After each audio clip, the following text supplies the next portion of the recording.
Hello, everybody. Happy Friday. Welcome to another CMO Circle webinar. My name is James Hamlin, and I'm delighted to be here hosting you again today as we cross the Rubicon of AI in marketing. Episode number 9, I believe we're doing of those, with a couple of absolutely fantastic speakers. I'm going to be talking about how AI can help you turbocharge your marketing across a couple of areas. So I'm going to let those guys introduce themselves in a second.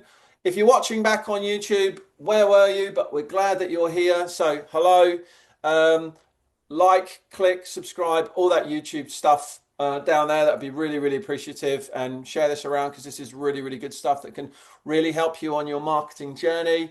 If you are into this B2B AI world, just a quick plug. It's not one of our events, but there is an event next week.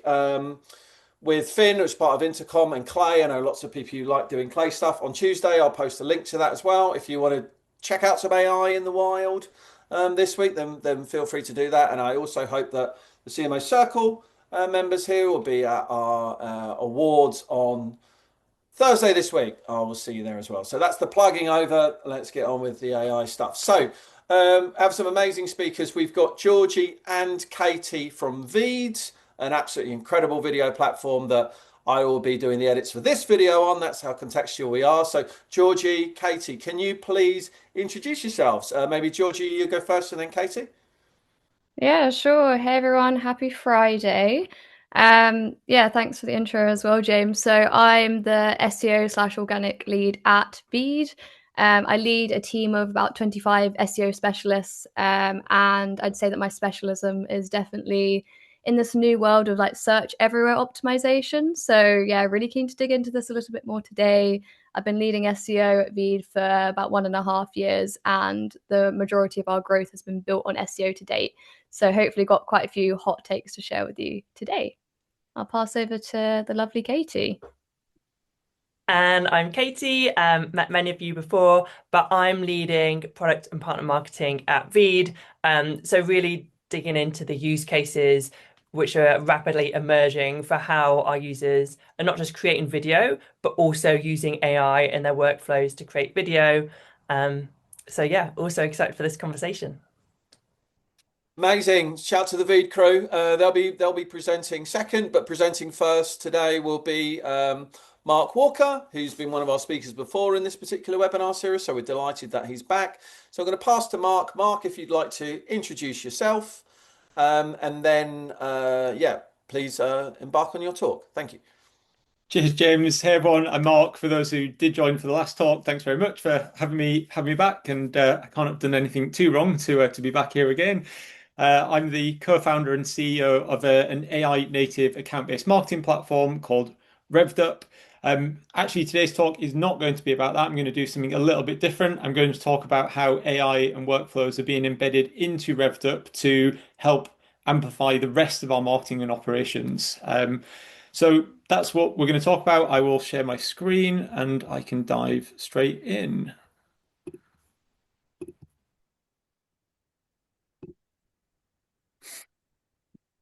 Okay, hopefully everyone can see this. So I'm going to go through 5 very specific use cases that we're implementing within Revved Up to help grow our marketing footprint in a very automated and efficient way. So let me just do a quick, not quite a show of hands, but a chat interactive thing here. I actually have lost the chat on my screen, so I'm not going to be able to see what's going on, but here we go anyway. So where are you at with your AI journey? I'd be really interested to see. This is the classic Gartner hype cycle over on the right-hand side here. Be really interested to know across the group, how many people have not quite started with AI yet? Maybe you've not quite found the trigger point to jump into it. Maybe you are heady with delight and glee about AI and think it's going to solve all of your problems instantly, and in that inflated expectations phase. Perhaps you've been using it for a little bit and actually struggled in places. It's not quite lived up to your expectations, and you're now in the trough of disillusionment. It could be that you're fighting your way out of that and starting to figure out how you can use it consistently and productively in that slope of enlightenment, or perhaps you are all the way there in the plateau of productivity, it's embedded into your day-to-day workflows, and you are actually very, very happy with the ROI you are seeing from it. I'm going to go up and take a look at the chat to see where everyone is at. All right, a lot of folks are on D, which is fantastic to hear. So lots of folks have been through the roller coaster probably over the last 12 to 18 months and are now starting to move into, this is what AI can do for me. And that's largely where I am at as well, right? I'm at that D, just coming through to E in terms of where else can I use AI in my day-to-day in order to run the business efficiently and effectively.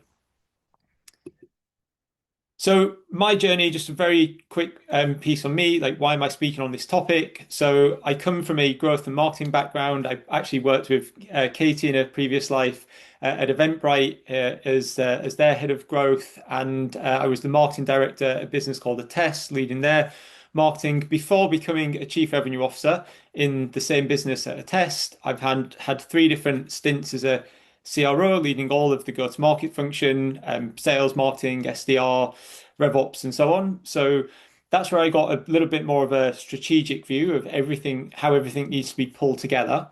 I then went fractional for a couple of years and coached a ton of different businesses, predominantly founders, but also sort of emerging CROs, VPs of sales and marketing. So that gave me a really interesting broad brush view of lots of different startups and lots of different folks in their journeys. I then went on to found Revved Up nearly 2 years ago. So I've now got that kind of founder and CEO perspective as an AI native product as well. And my kind of relationship with technology before kind of AI was the main focus of my interests has always been to focus on pragmatism over theory. And so what I wanted to do today is not really going to, there's a lot of theories around which model is better for this, that, and the other, and it gets quite complex. And honestly, it's a bit of a turn off sometimes. I think the most important thing is just get in the trenches, use it, and then see where it's working and where it's not, and learn from that. So that's very much the perspective that I'm bringing today. There's lots of failed trials with it, seeing what's worked and what's not, and trying to be quite pragmatic. So the 3 things that I've definitely learned and seen from other people kind of getting wrong when they think about AI and being earlier on in that hype cycle is that people think AI is a silver bullet, right? And they also think about AI as a standalone piece of technology, and that's how they use it. And therefore, they don't actually unlock a lot of the key value that you can get from AI. So the 3 pieces for like moving through into this plateau of productivity when you're thinking about AI is first, you've got to think humans, right? You've got to think how a human's going to work with it. How do we set it up correctly in the first place? How do we think creatively about its use? How do we make sure we know what good looks like so we can judge whether AI is doing a good job or not? And that's where this idea of taste is so important.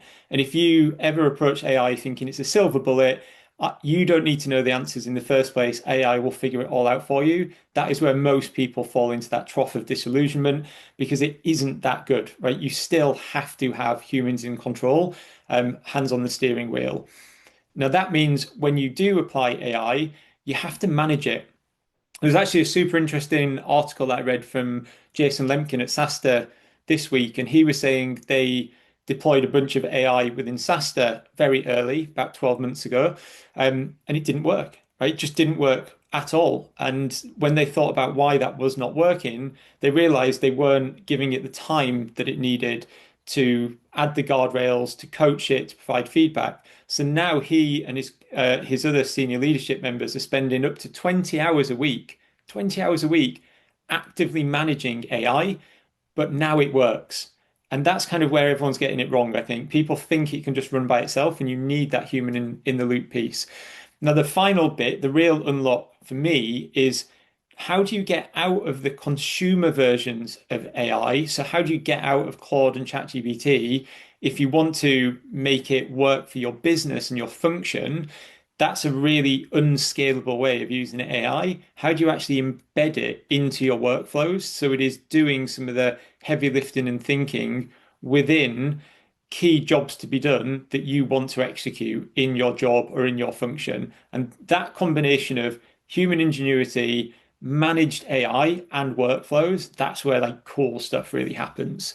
And so I'm going to give you 5 concrete examples. I'll go through them relatively quickly. And this is more of a, for me, this session hopefully is just to spark some ideas and get you excited about what can be done. I'll have a touch a little bit on how to build them, but that is a whole separate session, and it'd be hard to do it in 20 minutes. So I've picked 5 recent examples that I've implemented within Revved Up that I'm really enjoying, and I thought I'd share with you. So the first one is informed inspiration.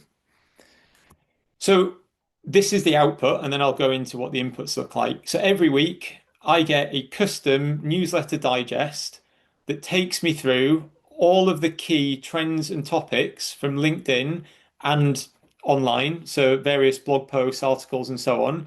And I've asked it to summarize them all for me, actually give me a sense of what is important about them and how I might. Oh man, I've just clicked the wrong thing. I was trying to show on the video again. Um, what sources does it come from? How does it impact Revved Up in this case? And what should I do about it?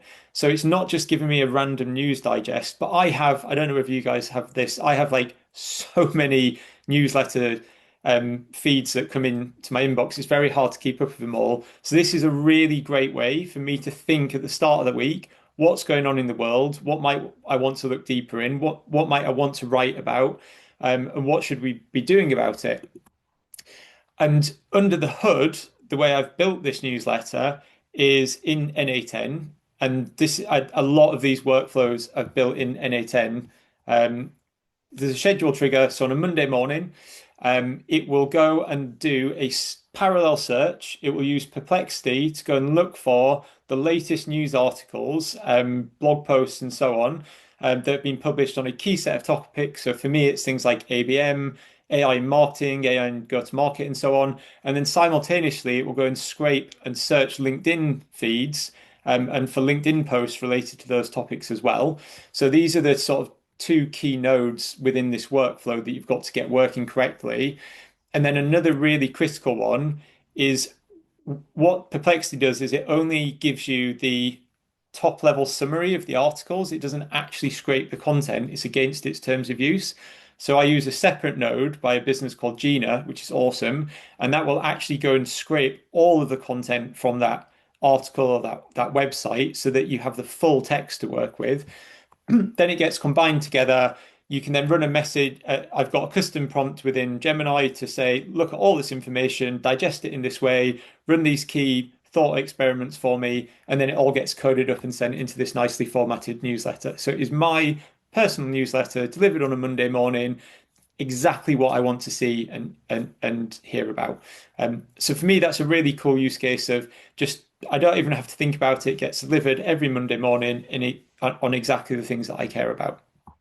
Another version of this that I was using was to actually just come up with 10 interesting questions based on trending topics that I could answer in LinkedIn posts that week. Now, a second really critical thing, I know this is a marketing CMO function, but it's also pulling out critical sales insights from all the sales calls that you or your sales team have been having that week and building it into a critical analysis. And then I get an alert every time my sales rep has had a conversation, discovery, or demo call, and I can go in and view what's happened, how has it scored, how well did they do? Are there any coaching areas that I can think of? And it's all just delivered to me immediately when that happens. And then it also generates a custom email follow-up that they can immediately send out to that person, and it just pings them in Slack. So this is a massive time saver, right? And really, really useful for me getting critical insights on what's going on across the sales org. So again, imagine if you had this set up within your organization, you could pull down all the different conversations that are happening. It doesn't have to be external sales calls. It can be whatever you want. We then most importantly need to extract again that actual file that's been saved within Google Docs. A really critical thing is actually making a decision about, well, what type of call is this? Because then I want to run different types of analysis. So there's an if statement in my workflow to check, is it a demo call, a discovery call?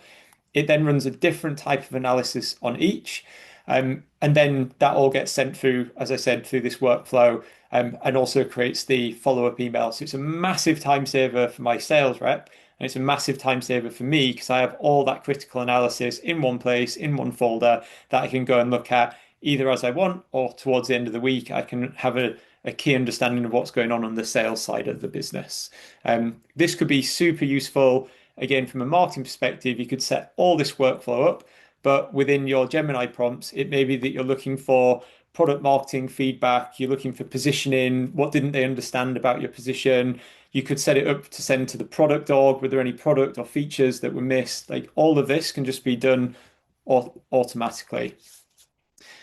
Now, as you're thinking ahead to 2026, a really cool use case for this would be segmenting your current CRM and your list into hot, warm, or cold leads, with all the corresponding information and insights alongside how they get categorized and segmented.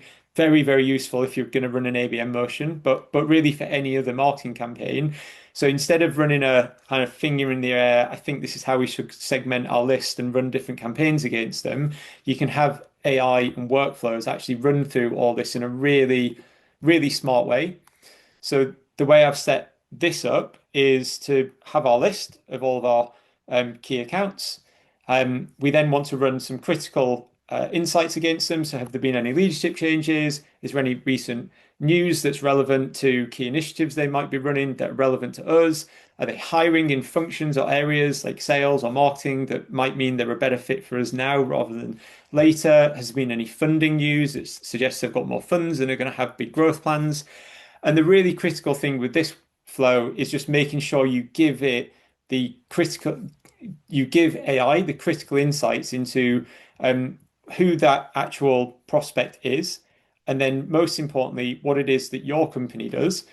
And that way, when you put it into the combined model, you're giving the LLM all the context it needs to make these reasoned decisions, because all of this is just data. This is just, has this happened? What's really important here is, has what has happened, is it relevant to what you as a company do? And them as a company. And then again, you can combine that all and put it into a fully segmented list that you can then run various different marketing campaigns against. So really, really powerful way to think about segmenting your lists. One thing that I got really slack on the last few weeks was posting on LinkedIn regularly. So I was really trying to think about how can I go back to doing this at least 3, 4, 5 times a week. And there's a couple of routes I've not quite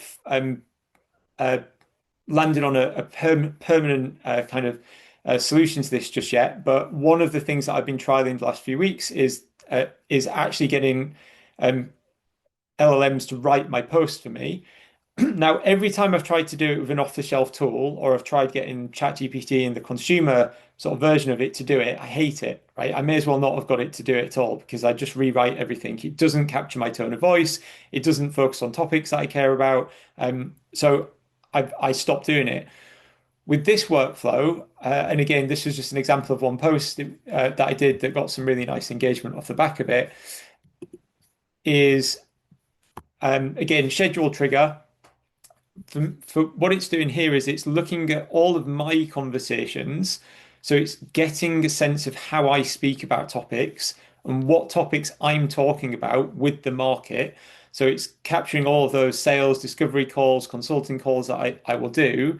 And then it's running it through various prompts, including writing the initial post. Critically for this is giving it an editor step. Right. So I also feed it further information about exactly how I want to show up, what my tone of voice is, what good looks like, what bad looks like. So it can take the raw output of the post, rewrite it and edit it, still all based on topics that I I care about.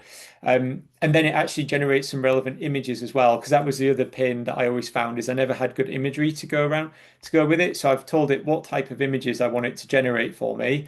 And then again, it just posts it into a Google Sheet, tells me on Slack, here's all your posts ready for the week. And then I can copy and paste them into LinkedIn with a custom image, and away I go. Right. So now there's really no excuses, and it saved me an enormous amount of time. The way I think it could be really interesting to scale it, so I put this little circle over here, is you could do this for all of your reps, right? One of the things that I hear a lot about from marketing leaders is, man, I cannot get my reps, or maybe it's my leadership, my CEO, can't get them posting on LinkedIn. And often that's because they don't have the time or they're not sure what to post about. So you can turn their conversations or their interests into a bespoke LinkedIn feed for them. So they've got no more excuses, right? And that can really help scale your social presence using all of your employees. Now, the final one that I'll give you is it is very hard to cut through in cold outreach at the moment. And so a couple of things that we've been trying is how do you do more value added CTAs, right, or offers? So this isn't your product offer, but what is it that you can give to a cold outreach that says, hey, this is worth engaging with me? One of the things we've built is this really custom maturity model for ABM. So it actually asks quite a lot of in-depth questions of people, but then it can give them a really detailed view of where they are on their ABM journey and all the specific steps they could and should take to align their teams and move them along based on the specific goals that they've called out. It's a really cool, interactive maturity model. They've been around for a long time, but this feels quite next level. And this was built using Claude and Lovable. Right, that's it. It took a couple of days to put together, and now we've got this amazing CTA. And similar, we needed an ROI calculator built, which was built. This was actually built by my CTO, but in Replit, it took him about a day.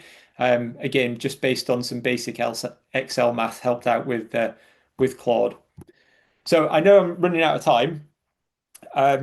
So for me, the key tools that I would encourage you to play around with if you haven't already, as I said, is trying to get a little bit out of the consumer apps. Now, I prefer Claude as my thought partner, but I'm not using it in an ad hoc way. I just use Claude a lot to help me think through and build out the N8N workflows. So once I've got the goal in mind, I will help it to brainstorm with me and reason with me how to build it out, and it will help me get unstuck when I'm going through that build out. I've sort of fallen into Lovable. You could use any other one of those low code vibe coding tools. And then a really cool pair app with N8N is something called Appify, which is fantastic for helping you scrape various different things like LinkedIn or Reddit that are more difficult to scrape than if you were just using a sort of browser-based scraper. And then you just want to pick one of your favorite of these tools, and you've largely got the key components to running some incredibly flexible, cool workflows. So yeah, last couple of tips. At the end of the day, you just got to start simple and build up from there. Don't try and boil the ocean, but just start with a very simple, oh, I wish I could do this. Break it down as simply as possible, build it, and then you can add complexity on top of it. Definitely use Claude or your favorite LLM extensively, but I've found Claude's been an amazing thought partner for building out these workflows.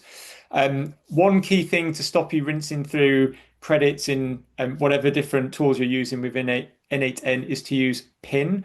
Now, if anyone doesn't know N8N, this might not mean much, but if you do get into it and start using it, essentially you use these things called nodes. They essentially are a tool that tells it what to do, and it has data inputs in, runs through a node, and gives data output out the other end. If you don't pin that data, it will run the whole thing again every time you test it, and that gets really expensive and also slow. So you want to pin your data. Yeah, these HTTP and code nodes feel complex when you first get started, but just embrace them and use Claude to figure them out because they're the key to unlocking just about anything within those workflows. The debugging, again, just use Claude a lot, but you can use it in a particular way and learn by doing and have fun. Sorry, this took a tiny bit longer, so I know I sped up a little bit at the end, but I want to be fair to Veed, largely because I'm very keen to learn from them about their topic as well. So look, hopefully this was useful. Hopefully it sparked some thoughts and ideas about how you can move into this plateau of productivity with AI in 2026. Use it to really supercharge your marketing. And if you are interested in learning more or speaking to me about where to get started, what kind of use cases could you do, how do you do it, then feel free to reach out. It's not my day job. My day job is running Revved Up, but I love speaking to other revenue leaders, marketing leaders, and founders, and happy to help out. So yeah, it's kind of my hobby. So do reach out. Love to chat to you about it. Thanks, Thanks. Mark. Appreciate that. Could you stop sharing your screen? Oh, there you go. Any questions for Mark? We got literally 1 minute. If anyone has any questions for Mark specifically, please pop them in chat and read them out. Haven't seen any so far, so I'm going to ask you a really, really quick one, Mark. You mentioned NAN a couple of times on there, but it wasn't in your slides. Can you just explain to people very, very quickly what is NAN and why they should be using it if they aren't already? Yes, good question. Probably should have covered that off to start with. So N8N is one of the workflow automation tools alongside Zapier and Make. So the three big ones. For me, N8N is the most flexible and therefore it's almost the hardest to figure out because there's so much optionality. But when you get there, it gives you so much power. So in short, James, N8N is an ability to again take data from all kinds of different areas, internal, external, run it through various different workflows and logic, including using AI and LLMs, and then output it into whatever format you want. So you can largely use it to replicate any job to be done that you want with AI. It's very cool. Amazing. And if there's any one takeaway, please go and check out NAN. It is incredible for the things you want to do. Mark, fantastic. Any more questions of Mark, pop them in the chat or throughout, and we'll pass all Mark's contact details in the post event email, all that type of stuff. Right. Let's pass on to Veed, Georgie, and Katie, please. The floor is yours. Thanks, James. And Mark, I'm going to be following up with you about some of what you were sharing with NAN. Definitely the scraping stuff has been a real blocker in the past. So yeah, really cool to see that. Yeah, so thanks everyone. Really happy to be here to present some of what we're looking at with Veed around AI search and how video can help address it. And really, I'm just here to hand over to my colleague Georgie, who's been doing like all of the research here. But yeah, I will sort of tee it up and present Georgie's, and then yeah, we can kind of go through, and Georgie's gonna like present most of the slides. But thought it would be really helpful to kick us off if you could all share like how are you tackling AI search when it comes to your 2026 planning? If you could share that in the chat, then as we go through, if any questions come up, then we can like add that in. But for anyone that doesn't know what Veed is or what we do, we are a AI video editing and creation platform, and our founders actually came together at a hackathon over the idea and the mission to democratize video creation. And as AI innovation has advanced, we've now kind of built it into every part of our workflow. So you can essentially we're essentially like a timeline tool that you might have seen with other video editors, but you can also like add Gen AI in into that process as well.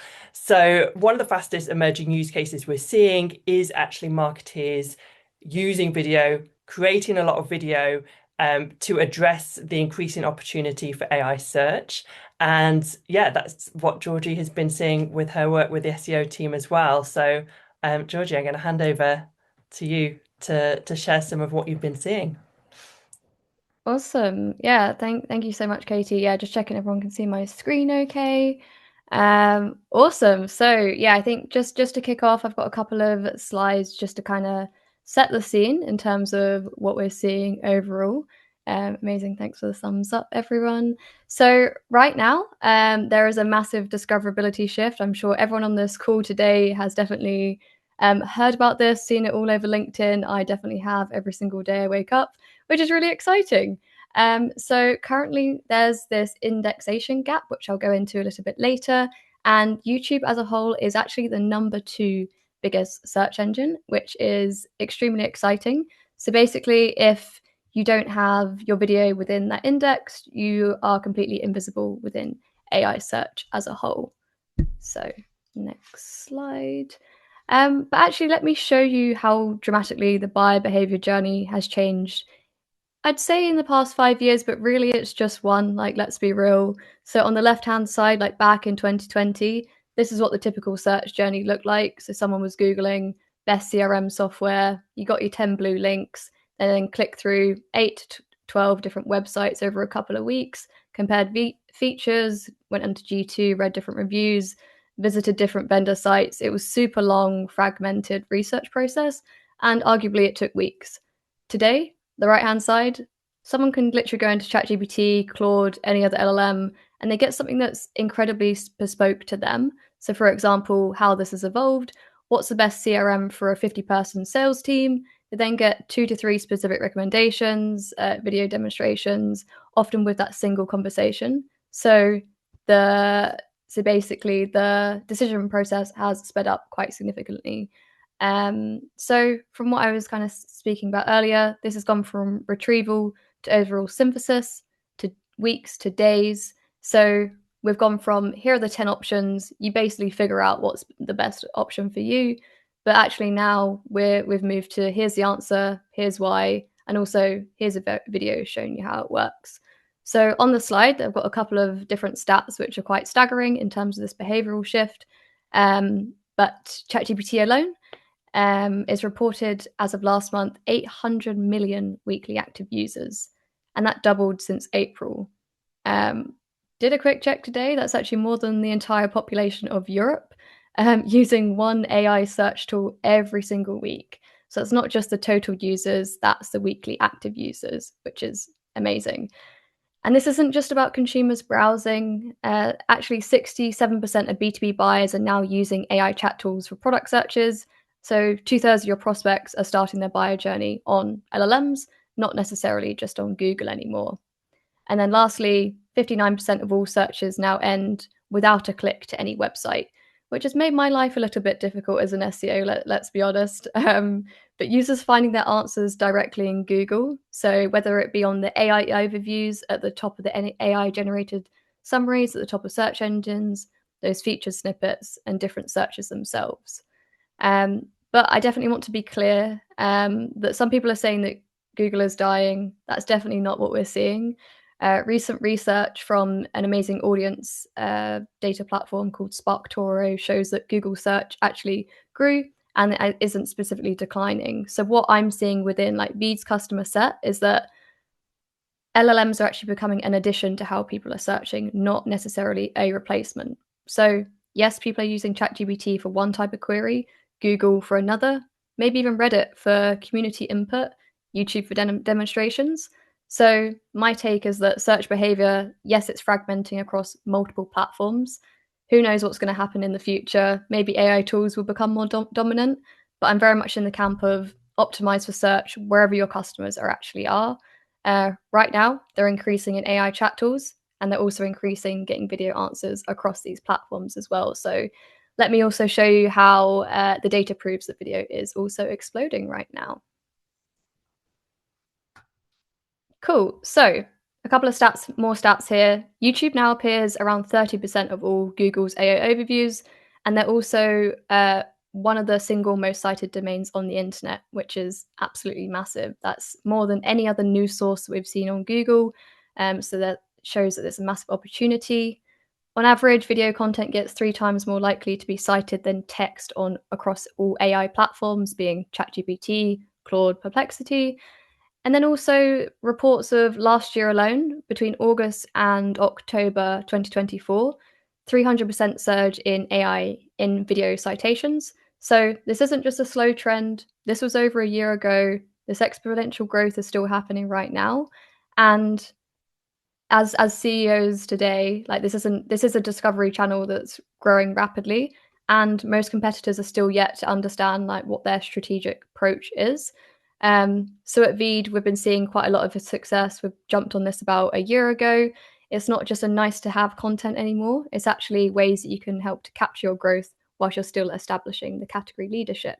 So I'm going to go into some more Playbook side of things, which are all based on the Veed team's experience. But first, let me explain to you why video is winning so decisively. I'll go left to right. So AI models don't just watch videos like humans. They extract the overall structured data. So they're reading the video transcripts word for word. They're analyzing the on-screen text and captions, extracting frame-by-frame visual data, but also looking at the different engagement signals. So whether that be the watch time, the completion rate, the likes, and the comments. So if we think about this, a 10-minute video can give an LLM 10 minutes of dense, quotable, verifiable content, and a 1,000-word blog post, maybe around 3 minutes of reading time. So video is data dense specifically for AI. And then when we look on the middle column here, so video is definitely permanent, and it's also time-stamped that you can go back and update. So AI can reference specific moments. So we can say, okay, at minute 3:45 in this tutorial, they demonstrate X. And that's also verifiable proof of you as an authority, and not just these specific claims that you may pull through into a blog post. And then also on the right-hand side, this is something that Veed specifically have been jumping on, is one video becomes 10 plus distribution points. So YouTube, where LLMs are crawling, your website with schema markup, Reddit, again, being the #1 cited domain in LLMs according to SEMrush this year, all direct citation opportunities. So video is really a machine readable proof for AI models that can then help to verify, timestamp, cite, and then help to recommend your brand with confidence. And in terms of a framework to capture this growth, again, this is based on what the Veed team have been doing. I'll go into this in a little bit more detail, and of course, I'll send a deeper post afterwards to share along with your team. The first one, very low effort, but map your video territory. You're identifying the specific high intent questions where video demonstrates your value almost anywhere better than text. Second, produce at AI speed. So similar to what Mark was just mentioning earlier with different workflows, with AI tools, you can help to create 10 times more video with the same resources. And then third, amplify everywhere. So whether that's YouTube, your website, Reddit, social, again, one video becomes 15 strategic distribution points. So video first, for at least for us at Veed, doesn't mean video only. It means that video can become that core asset, and then you can then intelligently distribute across the entire discoverability ecosystem wherever your consumers are. So I'll kind of talk you through exactly how this works, starting with what we have done at Veed. So initially, map your territory. So week 1, AI search audit. As the organic search lead a year ago, before we even invested in any of these amazing AI search tracking tools that are basically everywhere in the market nowadays, I just simply opened ChatGPT, Claude, all the different LLMs, and wanted to understand what are these different questions that are being asked, and also some different feedback that I've had from the team and knowing the sort of questions that my brand are being asked quite frequently. So I simply went into all these different platforms, started to manually document about, okay, video editing tutorials. How do I edit my videos for social media? Really starting to dig into what are the core customer searches.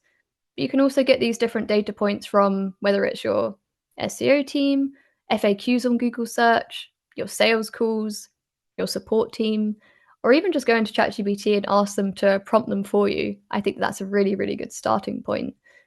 And then just making sure that you are completely documenting everything, because what I'm seeing is with LLM visibility, it changes daily. It's still very much as volatile as Google search, but I think that's also the exciting thing about it. So you want to understand from when you're doing that audit, which brands are being cited, where video is actually being included, what questions are being asked, and where are the other opportunities. And then we've got around week 2, the Veed team mapped out questions to specific videos. Again, this is a similar process that we've been doing as part of our SEO strategy, but now evolving to LLMs. So pointing out what are the top high intent questions, the actual questions people ask, such as, okay, how do I remove a video background on 10 videos, let's say, how do I add captions? Real questions that are being asked. And then we created a tutorial series around answering those specific questions. So question format titles, edited transcripts, proper chapters with those specific timestamps. So within 8 weeks, like, Veed started to appear in ChatGPT, Perplexity, and as of today, Veed owns share a voice for our core video editing topics such as subtitles, translation, and organic AI as a channel drives 5% of our new paid subscribers each month. So for us, that's real revenue, not just visibility, not just traffic. And we can continue to see this compound every single week. So that specific audit to get you started could probably take you 2 hours, 3 hours, but it's definitely the starting point to get you kicked off with this specific channel. But I think with like video SEO as a whole, like what actually makes a video rank in AI search, I'd argue that it is slightly different in terms of what we see in YouTube, in Google, etc. But I wanted to point through 5 things that we've learned through testing at Veed. The first one being question format titles. So you really want it to be specific to the prompt, but can also overlay with what we see in keyword research as well. How to remove a video background in 5 minutes, not product demo 2024. That'll be outdated content. LLMs prioritize the question answer matching. That's why Reddit is the #1 cited platform in conjunction with that feature. 2, the high quality transcripts. So make sure that you're editing them. You have proper sentences. LMs are literally reading your transcript to decide if they should cite you based on your content. So making sure that you're at a really good starting point, but then before you then start to evolve into recording. 3, the structured chapters. So 2 to 7 clear sections with timestamps. Again, going back to 3 minute 45, this video demonstrates that precision we found really matters in terms of overall citation in LLMs. 4, so this is quite a big one and arguably one of the low effort, highest impact that we've seen in terms of embedding on your website with schema markup. So the code that tells the search engines, there's a video about X topic. And from us, we definitely saw extremely higher click-through rates as a result after implementing this. 5, one that I'm quite passionate about is the community validation. So you have all these amazing videos, but again, what does that distribution look like outside of YouTube? You can share these in relevant Reddit communities, G2 discussions, niche forums in relation to your ICP, but make sure that you're doing it authentically and not in a spammy-based way, because upvotes and comments, they have been confirmed as authority signals in the LLM answer engine process. So videos with these 5 elements will get cited more often, and this is what helped us in our Veed journey so far. Cool. So I think just leading on from that, like, it's not just YouTube or your website, it's definitely both. YouTube is your citation engine. As I mentioned earlier, 30% of Google's AI overviews cite YouTube. That's 200 more citations than any other video platform. And every Veed tutorial lives on YouTube first. On the right-hand side, so your website is your owned authority. You have full control over the experience. So at Veed, we embed every single video with the video object schema, create supporting blog posts with that full transcript, add different clips of that specific video as well to help pull through different searches and include that analysis. We also add all our videos to our different product landing pages to help improve click-through rate, but also overall discoverability. So again, just to reiterate that, like, one video, if you publish it strategically in different places, specifically YouTube can get you in AI citations and discoverability, whereas your website is more focused on the conversion, the ownership, and you definitely need to maximize both for this specific opportunity.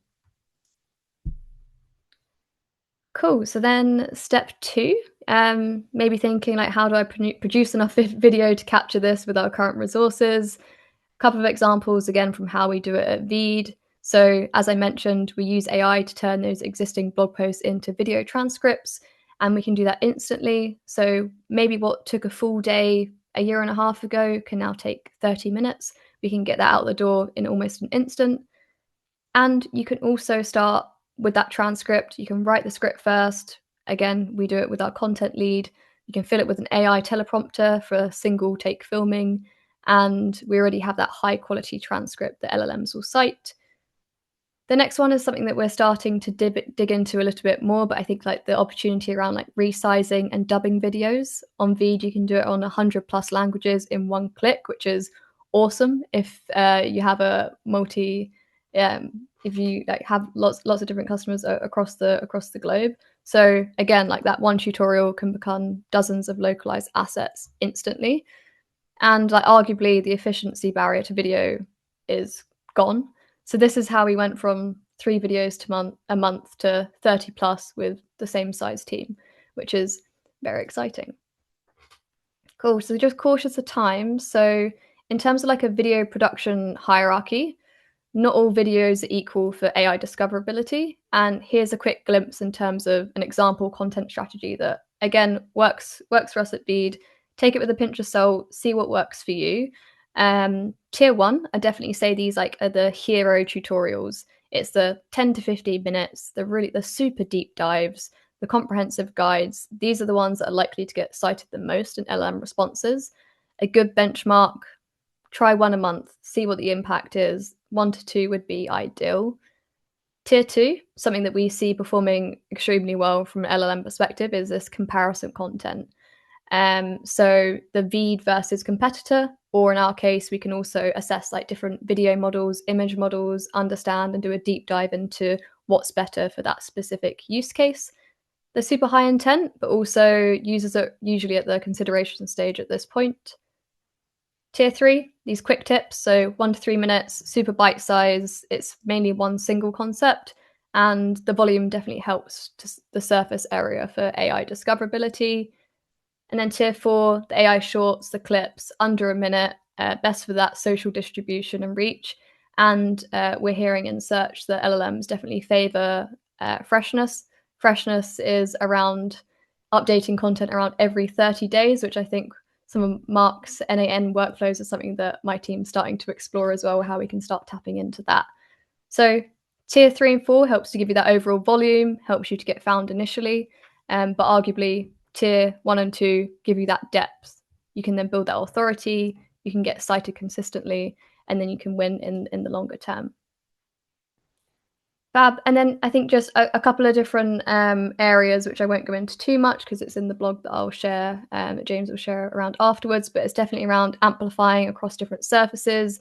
What I spoke about earlier, one video becomes those 15 strategic touch points. So you've got own channels, your YouTube hosting, website, community, the Reddit being the #1 cited domain, Quora for your longer tail queries, industry forums, etc.